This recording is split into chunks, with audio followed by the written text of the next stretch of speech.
Fine motor skills అసలు ఎలా develop అవుతాయి? అసలు ఏ ఏజ్ నుంచి డెవలప్ అవుతాయి?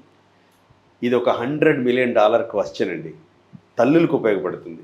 చిన్న వయసులో ఉన్న పిల్లల్ని రైటింగ్కి రెడీ చేయవలసిన సందర్భంలో బాగా ఉపయోగపడే క్వశ్చన్ ఇది.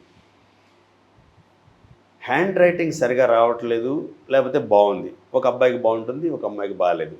ఎందుకు ఇలా అవుతుంది అంటే, హ్యాండ్ రైటింగ్ బాగున్న పిల్లలు ఎల్కేజీలోనో యూకేజీలోనో వాళ్ళు సర్కిల్ బాగా చేస్తున్నారు, నెంబర్స్ బాగా రాస్తున్నారు, ఏబిసిడీలు బాగా రాస్తున్నారు అంటే అర్థం ఏంటంటే వీళ్ళకి ఫైన్ మోటార్ స్కిల్స్ బాగున్నాయని అర్థం. ఆ ఫైన్ మోటార్ స్కిల్స్ ఏంటంటే వాళ్ళ అమ్మ అన్నం పెట్టి తినమని చెప్తుంది. తినిపిస్తే వీడు సరిగా రాయలేడు. ఎవరు అన్నం తింటారో, ఏ పిల్లలైతే వాళ్ళ పనులు వాళ్ళు చేసుకుంటూ ఉంటారో, వాళ్ళ స్నానం వాళ్ళు చేస్తారో, వాళ్ళ బ్యాగ్ వాళ్ళు సర్దుకుంటారో వాళ్ళందరి రైటింగ్ బాగుంటుంది. లేదా ఎవరింట్లో గారాబం ఉంటుందో వాళ్ళ హ్యాండ్ రైటింగ్ బాగుండదు. ఫైన్ మోటార్ స్కిల్స్ డెవలప్ చేసిన ప్రతి తల్లి, ప్రతి తండ్రి అద్భుతమైన పేరెంటింగ్, ఎక్స్ట్రాడినరీ పేరెంటింగ్.